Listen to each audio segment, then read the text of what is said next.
Hi, friends, and welcome back to the podcast. So the transition from high school to college is something that many students struggle with each year, and it's not something that we often talk about. There's a lot of pressure for students to have it together, right, in some broad sense. That's why today I'm excited to talk to Dr. Jill Grimes, who's the author of the ultimate College Student Health Handbook, your guide for everything from hangovers to homesickness, for a pretty frank conversation about some things that are often stigmatized. Now, quick content warning, we do get into some pretty serious topics like drinking, sex, mental health. But part of what I really appreciate about Dr. Grimes is her frankness in discussing these topics. And it's the kind of frankness that I would expect and hopefully even seek out in a doctor. In our conversation, we cover a whole bunch of topics, including simple science-backed tips for getting better sleep in a dorm environment. We talk about how caffeine and other medications really impact students. Dr. Jill's rule of 3 for navigating homesickness, how students can tell the difference between typical stress and something that really needs attention. We talk about how medications like antidepressants interact with other substances like alcohol and why that's something that students really need to take seriously. And then we get into what are some simple ways students can take care of their bodies during this huge life transition. Dr. Jill Grimes is a nationally recognized medical media expert, award-winning author, and proud mom of 2 awesome college graduates. Dr. Grimes' passion project is the ultimate College Student Health Handbook, your guide for everything from hangovers to homesickness. Oprah's choice for best book in her 2025 Best Gifts for Grads list. With over 20 years of experience in private practice and academic medicine, plus 7 years working directly with college students in a busy university health center, Dr. Jill brings a unique blend of real-world medical expertise, evidence-based medicine, and relatable advice for parents and students alike. And just a quick side note, the views and information shared on this podcast are for educational and informational purposes only and should not be taken as medical advice. Always consult a qualified healthcare professional before making any changes to your health, treatment, or medication. That said, I hope you enjoyed this conversation.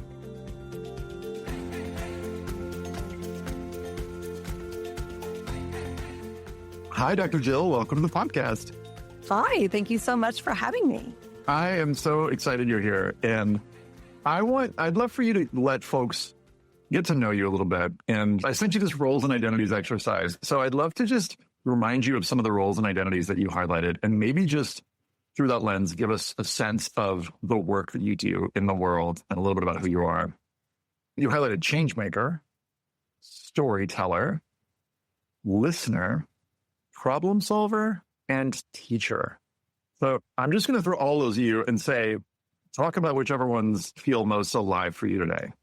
Okay, so storyteller is always going to be first because my whole byline of the first book I wrote is that stories are more powerful than statistics, because the reality is I can sit here and tell people statistics about anything, whether it's STDs or drug use or whatever it is. And, that's for all of us. So it's just going to go in one ear and out the other, and you're not going to remember it.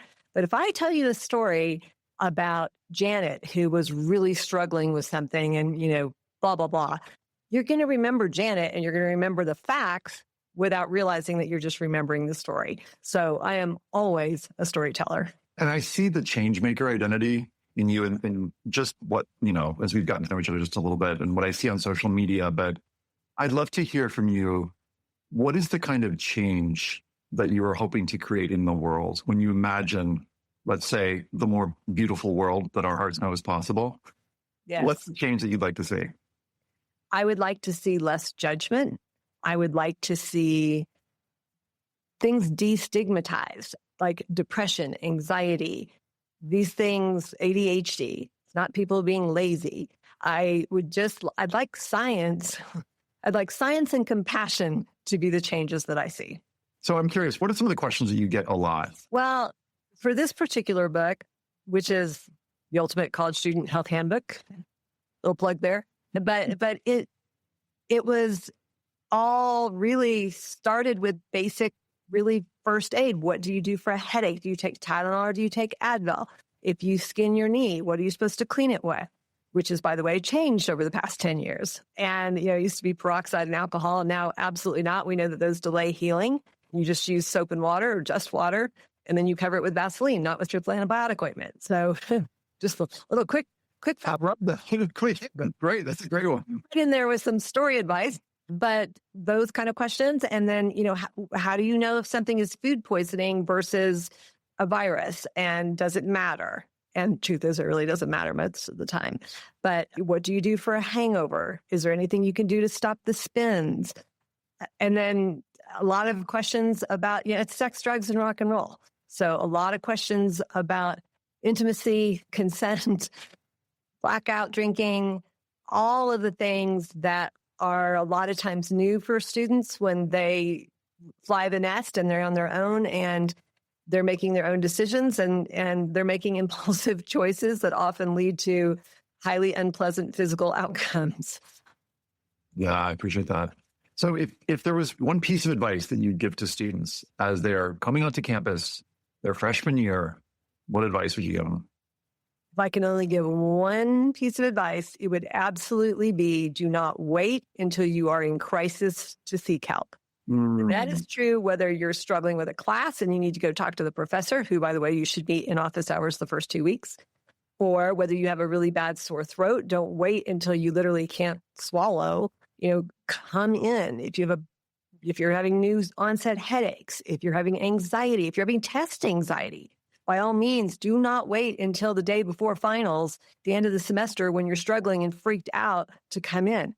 Let us help you earlier. You don't wait until you're in crisis, whether it's physical, academic, or mental. But I really can't limit myself to just one answer because I have several things that are my really, really important things that I want students to know when they walk on campus. If there's only one aspect of their health that they absolutely must pay attention to, and of course I want them to pay attention to all the things, but sleep is the single most important thing. A tired brain it magnifies negative emotions. So like the homesickness from day one, if you've got a tired brain, you can't learn new information well, you can't store it well, and you can't process that information. So you're not going to study effectively and you're not going to do well on quizzes and tests. So sleep is it needs to be a top priority. And I'd love to talk more about that later. And then my other thing that I really, really want students to know when they come on campus, I talk to a lot of graduating seniors and I always ask them, what's the one piece of advice you would give freshman you or any freshman coming onto campus? And I cannot tell you how often the answer is, I wish I would have gotten involved things more, especially like co-ed intramurals, because if you were not a jock, an athlete of whatever sort in high school, a lot of people are intimidated to join in intramurals.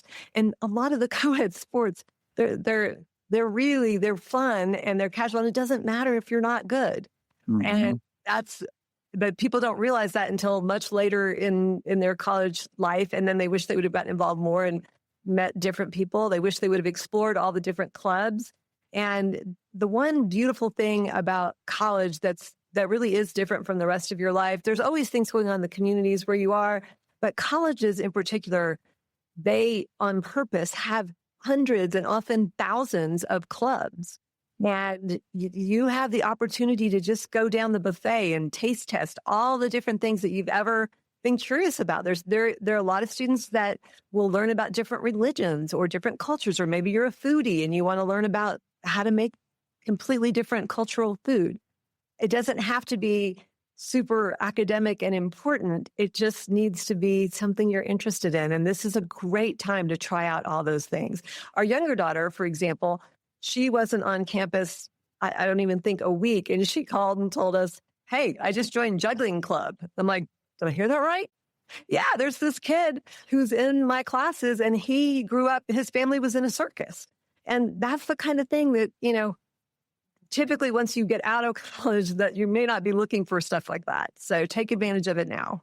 Yeah, I appreciate what you're talking about because it feels like there's a certain orientation that we might go into college sort of thinking, I want X, Y, and Z, but I just want to underscore this point of being open to the thing that you have no idea that you might be into. So let's start with sleep because it does feel super important. And this is something that I didn't learn until I was well into my 20s when I really had to, when I had a job that really meant I had to prioritize sleep. But I'd love for you to talk about it, maybe big picture, but I'd also love to hear some practical advice on how students can get better sleep. Yes. So the dorm or an apartment, but particularly dorms, are basically the single worst place that you can get sleep, except for maybe a hospital. There are people coming and going at all hours. It's loud. It's bright. The lighting, you don't have blackout blinds. They're often hot and stuffy, especially if it's in the south, because you're starting in August in the heat, or maybe it's really cold, but they're usually physically uncomfortable, loud, bright, all the things. So, and you can't control the environment directly, but there's a lot of things you can do to control it on your body. So number one, you want to make it blackout. You can't do blackout blinds usually, but you can get a foam sleep mask.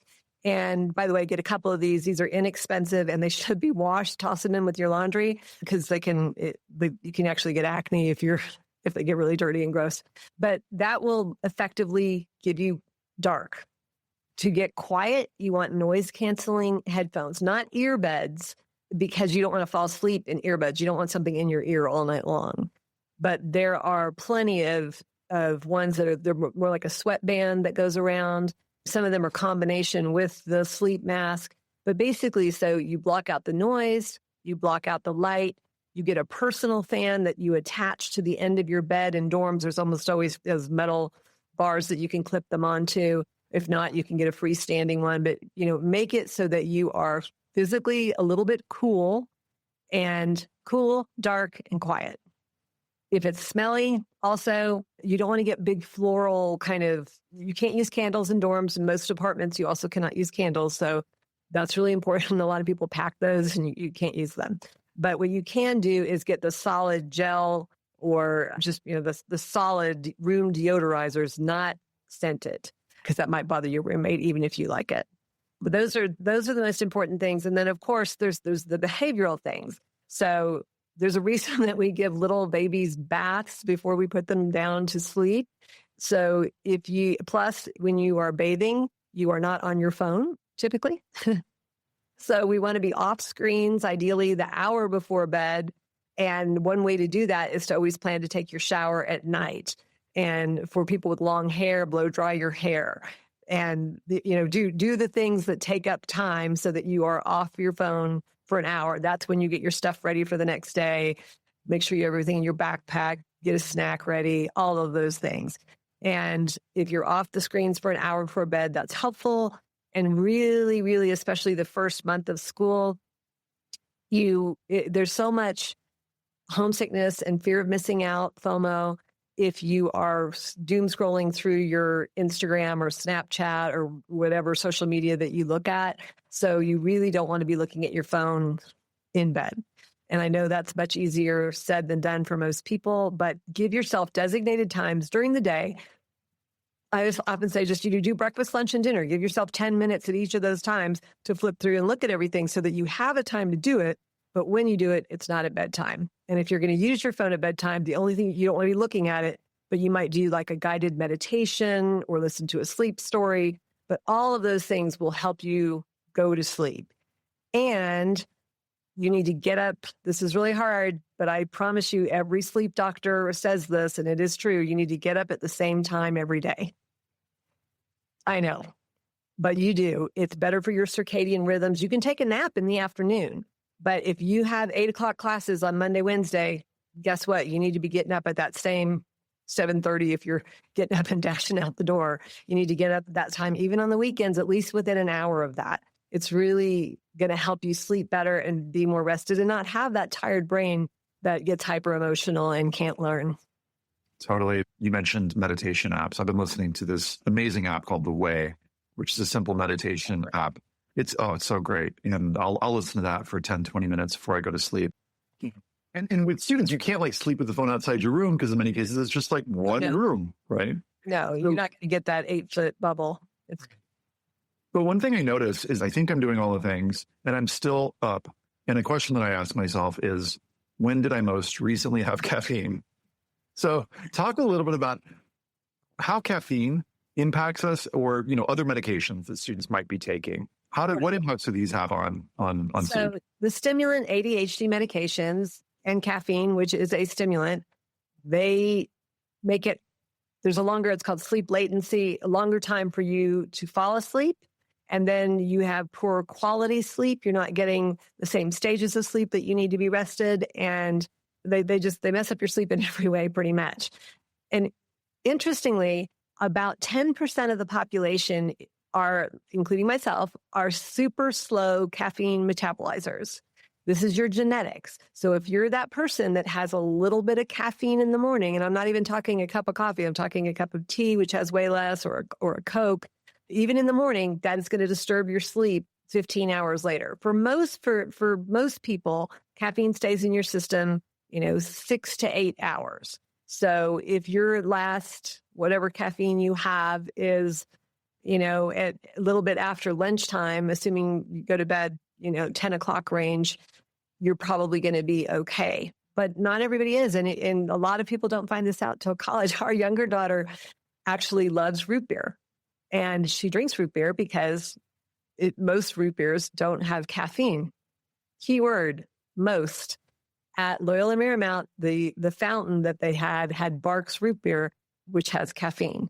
And she had horrible insomnia. When here I am, like, always talking about insomnia indoors, like, it must be just too loud or too bright, or you're not used to sleeping with someone else in the same room. And no, it was straight up the Barks root beer. How do you feel about melatonin or sleeping pills? Which are the ones that are okay and which are the ones that are less okay? I would say none of them are recommended by the academies of sleep medicine.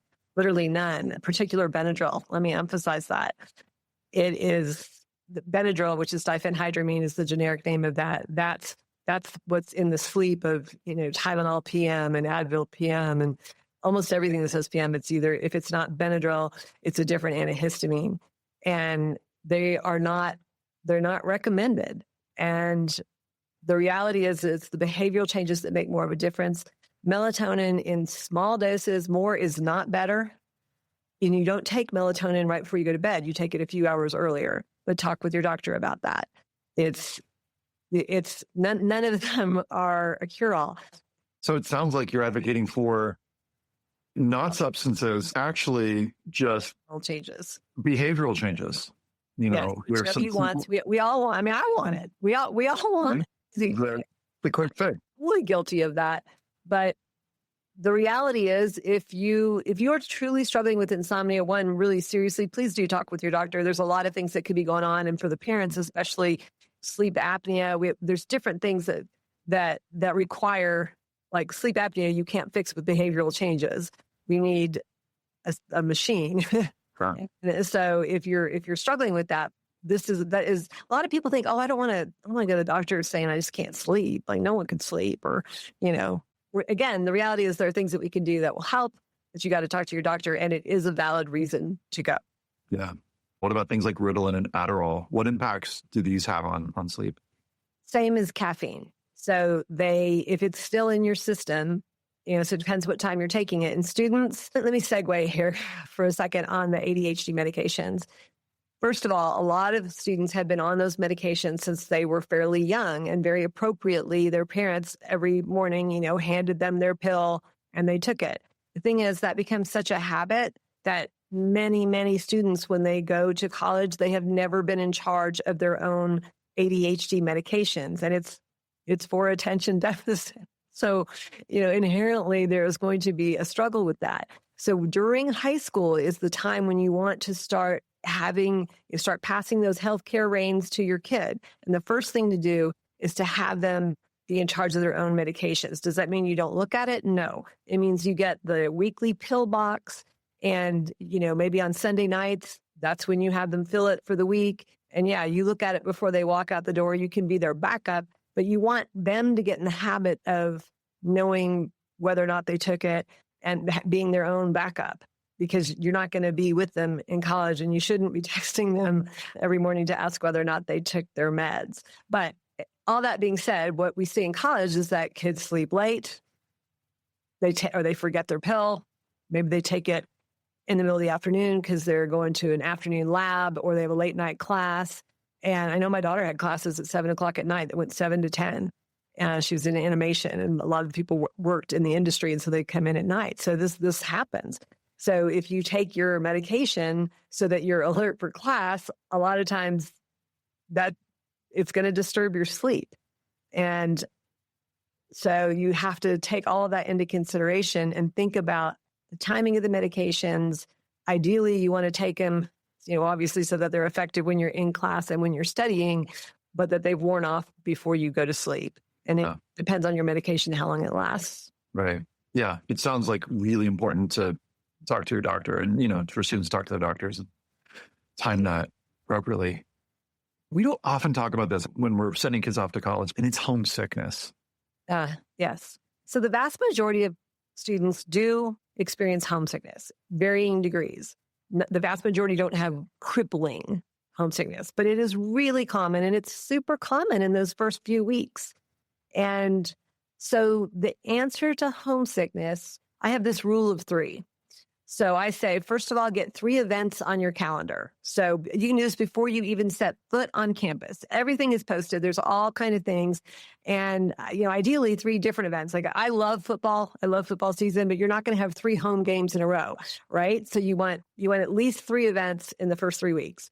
And so pick different things that might interest you. Maybe it's a concert. Maybe it's a free food thing. Maybe it's a thing where you go to learn about all the different clubs, but get 3 events on your calendar, then find 3 clubs to join. And I mean join, not try out for. So we see a ton of really severe homesickness when people put all their eggs in one basket. They came to college knowing that they had to be on the pom squad or the jazz band or this particular sorority or fraternity. And then it's a selective process, and not everybody gets it. So a lot of people are disappointed. But if your entire vision of what your college experience is going to be is this one organization, it's such a setup for a really tough start to your college experience. So join 3 clubs. I usually say try and pick 3 totally different things. Again, maybe a service organization. Service is really good because when you're helping other people, that actually helps with homesickness. Like that's clinically shown when you're helping others. That helps you feel better about yourself. So a service organization of some sort, every campus has something, making sandwiches for the homeless, people experiencing homelessness, and anything like that. But maybe if you're into politics, join a political thing. Maybe join one club that's in your major. That's always good to have those connections. But pick some fun, frivolous things. There are some really crazy things like cement canoe racing. That's at Colorado School of Mines. Wow. There's bad movie clubs where people come and they get together, they have popcorn and drinks and watch a bad movie and laugh all during it, making fun of the movie. So it doesn't have to be, it doesn't have to be a sport. It doesn't have to be intramurals. I use those as examples because they're often like fun and silly more than serious sport. And so it's all about connecting with others. But the more you're connected there, the less you're homesick. And parents, believe it or not, the kids who get the most homesick are often the ones who live the closest to school. And that's because either they're not letting go and they're going back home to do their laundry and for Sunday dinner and for sister's recital and brother's birthday, whatever. They haven't really left the nest. And when everybody else is hanging out, getting bored and starting to make friends because they're all bored together, they're all connecting. But the kid that lives in town, they stay homesick because they keep going. So parents, please don't expect your kids to keep coming to every family event. Yeah. Students, jump in and find there's so many different things to do. And you don't have to know anybody. Just remember when you first start college, yes, there's going to be groups of kids from the same high school who know each other. That does happen, yes. But most of the people there don't know everybody else. And everybody, it's the standard. Where are you from? What's your major? Just, get used to answering those questions and you'll start making connections. Yeah. I think we sometimes make up, especially if folks have a separation story of like, I don't belong. Like, yes. Probably other people are having similar things in their head. And oftentimes people are feeling just as disconnected and just as like, I don't know anybody else. And I think that's such a valuable orientation. of, yeah, there's probably someone else out there who's feeling like whatever it is, whatever flavor of outsiderness or not belonging. And again, there's role-playing clubs. A lot of times you'll think, oh, I'm the only one who likes Dungeons and Dragons. Nope, you're not. There's a lot of people that play that game. Yeah. All the other role-playing games. There's people who like that. There's people who do musical theater. There's people who just are, want to write screenplays and watch films. I mean, there's just anything you can think of. I promise you, there's other people there. And I know people will say, well, if there's not a club, you can start it yourself. And that's true, but very few freshmen are going to show up on campus, especially if you're introverted at all. You're not going to show up and be like, okay, I'm going to start the newest XYZ club. I don't know what it is. But I can tell you, if you look at the list of clubs, you will find something you're interested in. There's so many different things. For those students who do end up going to college close by, what advice would you give them? Is there more to be said there around boundaries or expectations? I would encourage, if someone really asked me, like, what rule would you set down how long should you not go home? I mean, a minimum, you shouldn't be going home the first 2 weeks. I would tend to say longer than that, but it depends. I mean, if it's your parents' 25th wedding anniversary, of course you're going to go to that. That's the nice thing about being close, is that you have that luxury. But in general, you want to really start your life on campus, especially that first month. And what we always see is about 5-6 weeks into school, that's when all the parents are getting the texts and phone calls, mostly texts now, but that I don't belong here. I don't fit in. I don't have any friends. This was a mistake. I wasn't ready for college. And those same kids, the vast majority, not all of them, some really aren't ready for college, but the vast majority are going to be singing a different tune another month to 6 weeks later. And a lot of people who put into transfer schools in the fall, maybe they didn't get their first choice, and they, whatever reason, there's a lot of reasons people want to transfer their fall semester. Most of them, by the time they get accepted to the other school in the spring, they're like, oh yeah, actually they don't want to transfer. Forget that. They've found their people. Found their people. Yeah. That feels like the gem here is like, find you people. Plural. Find the people who really are like you. Don't find the people who represent what you think is what you want to be. Because if you're still aiming for the whatever the cool club mentality is, and they really don't share your likes, they're not going to share the things you like. Find people that share the things you like. Yeah. One thing that I've seen, Dr. Jill, over the last couple of years, especially since the pandemic, is students writing about and experiencing anxiety. It's so pervasive, and there's a lot to be anxious about. Yeah. What advice do you have around, let's just start with test anxiety, and feel free to go more broad than that if you want to. Well, one, starting really broad, let me just say, so that you've heard this, that exercise, aerobic activity, getting your heart rate up, and that can be walking like you're late for class. It doesn't have to be jogging or lifting weights or whatever. I mean, getting your heart rate up and maintaining it high for about 30 minutes a day has been shown over and over again to be nearly as effective as a low dose of an antidepressant to help with anxiety and depression. I'm not saying that those medicines aren't needed. When you use them together, it's actually better if you are someone who needs that. But I cannot overstate how important exercise is. And it's really easy, especially for high school athletes, whether that's dancers, marching band, football, basketball, whatever. When you've had structured everyday exercise your whole, school life growing up, and then you don't have it anymore, it's one, you've lost some identity there, because most people identify themselves with that group, that activity that they've done all these years. But also, you're literally like losing serotonin relative to what you had before. So you're going to be more anxious. So number one, I really encourage students to exercise, when they're walking to class. If it's only 10 minutes to walk to class, take a lap around, go early and listen to tunes, do whatever, but get that exercise in. So that's one thing you can do for all anxiety.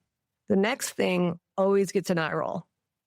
But when you are feeling anxious, whether that is getting on a flight or whether it's taking a test, and you start getting that heart racing, pent up anxiety, shaking, all of the things, the first thing you need to do is do slow, measured breathing.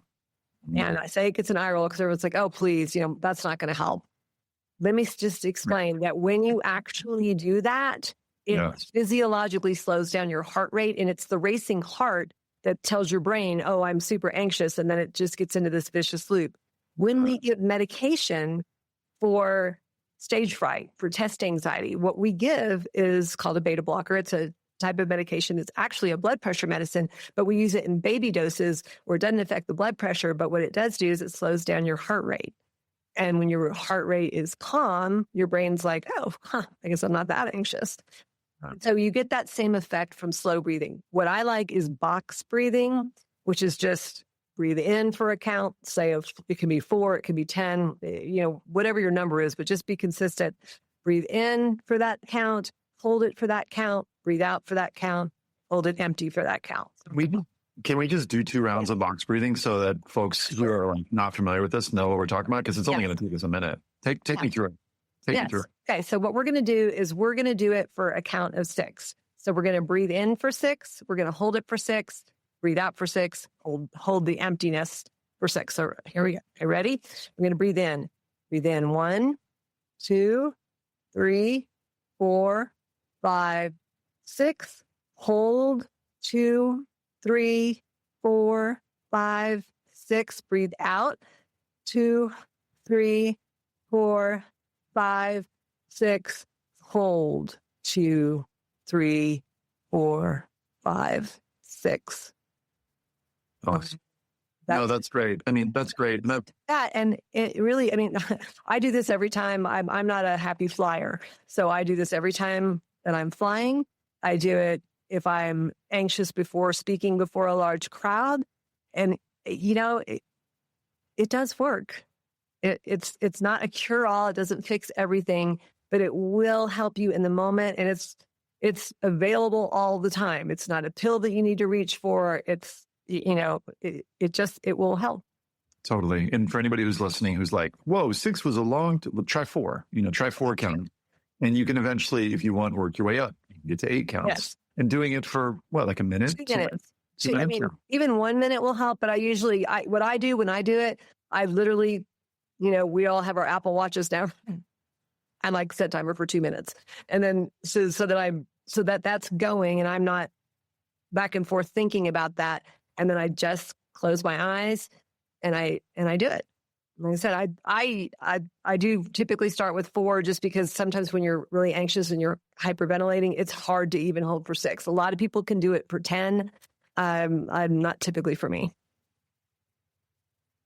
How can a student know the difference between just, your sort of run-of-the-mill stress or anxiety and when they've reached a point where it's like, ooh, I should maybe get some help with this?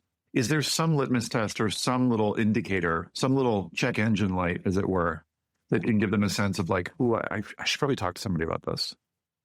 So yes, and it's individualized, but big red flags are when your hygiene is going, when you realize that you're not showering, you're not brushing your teeth, that because it's too much effort or there's just too much on your plate and that's not happening. Or if it's your roommate and you're seeing that's an appropriate time to, kind of intervene. If people aren't leaving their dorm room, if you're skipping class because the anxiety is too much, that you just feel like you can't even go, those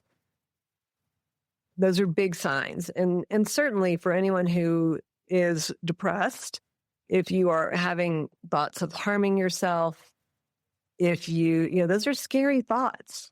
And asking somebody, again, like your roommate, if they seem really depressed, and people are understandably, it's an uncomfortable thing to bring up to talk to somebody, but you're not going to put it in their head. You're not going to make someone harm themselves if they're not thinking about that. And asking about that is not unreasonable. As a parent, my suggestion is you need to put your eyeballs on your kid. It's one thing to text, and obviously you can't even really tell tone in text, and phone calls you can get a little bit, but when you look at your kid if they haven't showered in 3 days. Their skin is breaking out, their hair is greasy, we can see that. And that is a point that is a crisis point, and you definitely need to get help. And again, my big encouragement is, if you're having thoughts of, I'm not sure if this is too much, it's too much and you should talk to somebody. Don't wait until it's an overwhelming, can't get out of bed crisis. One of the things I didn't know about Dr. Jill is the extent to which there were resources available for me on campus, and that I could get free therapy. I didn't find this out until like senior year, and I was like, what? I totally would have gone to free therapy. Yeah, it's not free, it's prepaid. Thank you.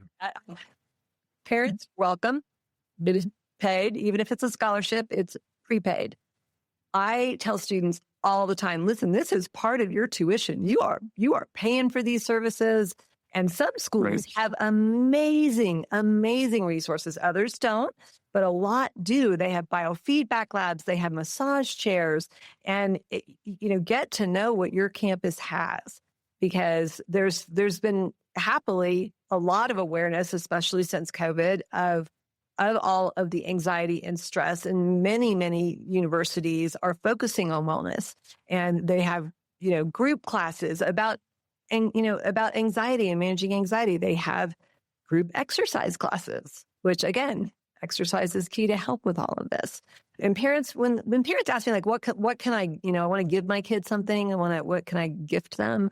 A lot of times I'll suggest personal training, because many campuses have, especially if they have a physical therapy school or other allied health profession schools, a lot of times in their gym, they'll have student trainers who are learning, and it's unbelievably inexpensive. It's like $10 for a session. And that gets you out of the room.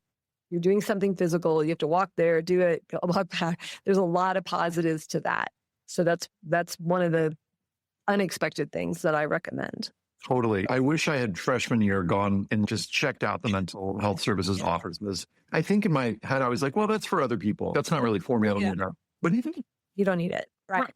But even if students were listening to this and were like, yeah, I think I'm good, even if just being aware of it for your friends, for the future roommate, the person that you will meet sophomore, junior year who's really struggling, you can be like, oh, I went down there and they actually have this. You should totally check it out. Just becoming more aware. And it's like a half-hour field trip to just find out what's available. It's something that I would really strongly recommend. I'm right there with you. Absolutely. I'd love for you to just talk about physical health, some tips there. And in particular, I want to get into alcohol and talk a little bit about the impacts of alcohol on the body. So yeah, I'm just kind of opening it up here. What do you got? So starting with, again, the vast majority of students were not in charge of grocery shopping, making meals. Even the ones that make meals often aren't the ones that grocery shop. You go from having a parent or siblings that did that for you to all of a sudden you're 100% in charge of what you eat, when you eat, what you drink, when you drink it. And it is really easy to rely on convenience foods that really don't have a lot of nutritive value and do have excess calories. And a lot of people do gain weight their freshman year because, again, one, decreased exercise, and two, increased convenience food choices. And there's so many things that go in with this. So the good news is that most universities now have, they have these food courts where you can get different kinds of things. And if you I really encourage students to focus on getting those fruits and vegetables in, get a smoothie instead of a coffee. And a lot of people coffee is a really social thing now for college students. Almost every campus has like their own special coffee shop. And if not, they have 3 Starbucks. Right. And so people meet for coffee. It's a very social thing. And But if you're getting a whatever Frappuccino that's 400 calories, an excess of 500 calories a day equals a pound. So it's easy to understand where extra weight gain comes. And also, alcohol is not free of calories. Wait, what? Oh, such a shame, but it's true. And I'm from Texas, where margaritas are fabulous, and a frozen margarita can be 500 calories easily. Right. So there's a lot of calories that are liquid, whether it's coffee or alcohol. And if you're not putting the good, nutrients in, you can't just replace it with a vitamin pill. A lot of people are like, okay, I just want to take a vitamin. I don't think it's a bad idea to take a multivitamin once a day, but I am that family physician who has always said, get it from your food, not from a pill. There's millions of dollars spent every year proving that you're better off, whether it's fish oil, you're better off eating salmon than taking the fish oil pill, et cetera. But so it's not a bad idea to take a multivitamin, but don't be relying on that. Don't think that that's going to make your brain function better and you be able to learn better and feel rested and have good sleep. It's not. So, and alcohol, there's so many things to talk about there. Should we? Sure, let's go. Let's go there. Go there? All right. So parents, back when you were younger, most of us, the initiation into drinking alcohol was beer. That was pretty standard. And you can get really drunk on beer, but you kind of have to work at it to get, really sick on it. It just, it fills you up. And so you don't consume, most people don't initially consume massive quantities of beer. And by the way, not everybody drinks. I want to just say that there's, about a third of students don't drink, a third drink responsibly, and a third drink irresponsibly and binge drink.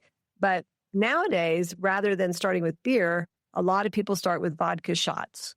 And the problem with shots is that obviously a shot is taken 1 second, right? 3 seconds tops.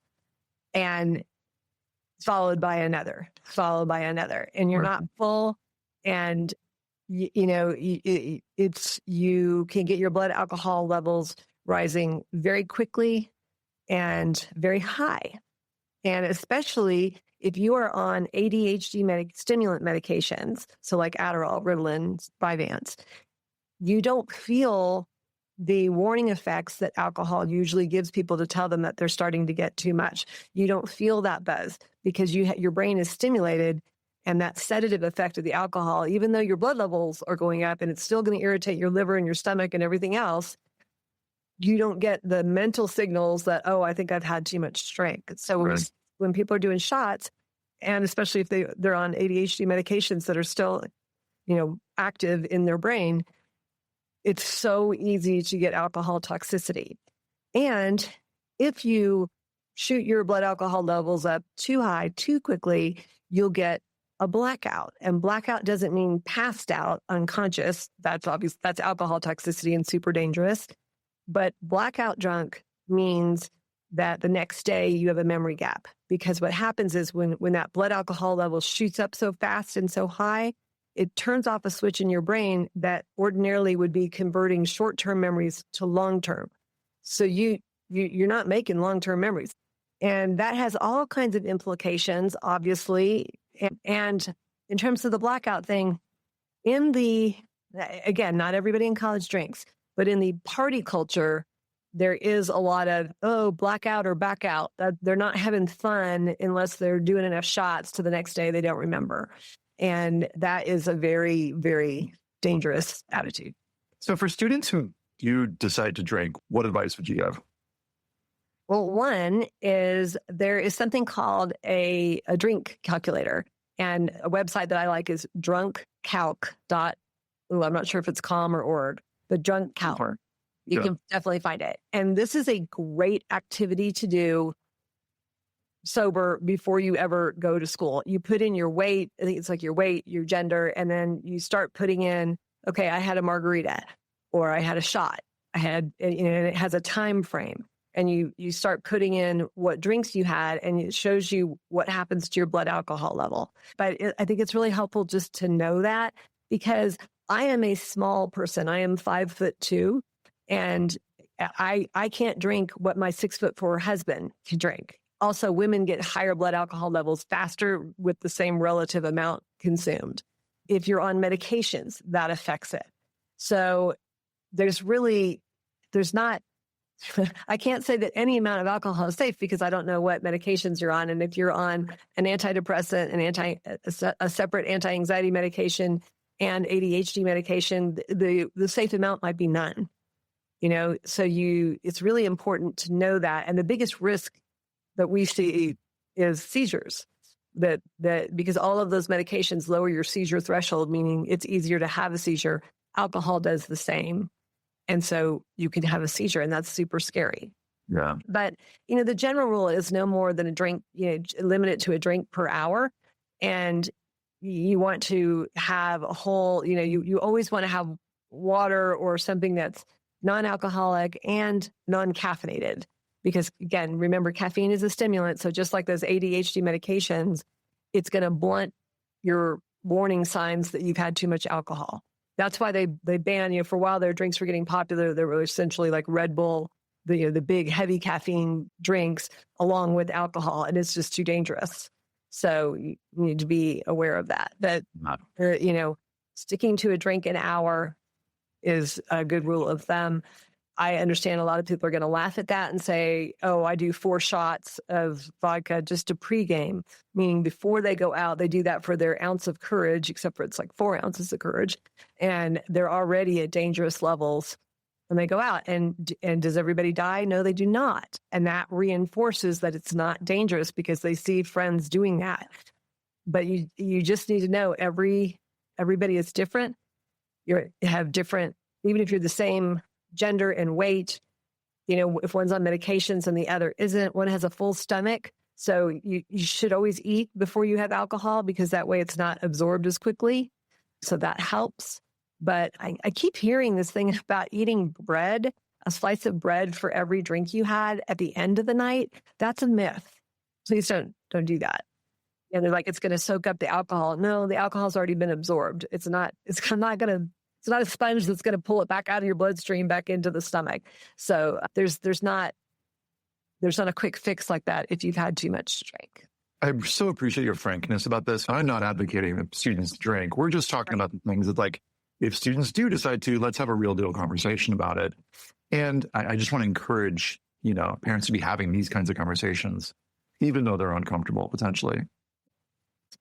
One of the things I love about your book is how frank you are in conversations about things like this. You mentioned sex, drugs, and rock and roll. Let's talk a little bit about sex and consent. What are some of the important things that you feel like students should keep in mind here? Well, one, obviously this is very family unique of how you're going to talk to your kid. And again, this is not gender specific. And so I think it's important to have those conversations to at least have your kid know that if they end up in a situation where something bad happens, that they can have a conversation with you, that they can tell you.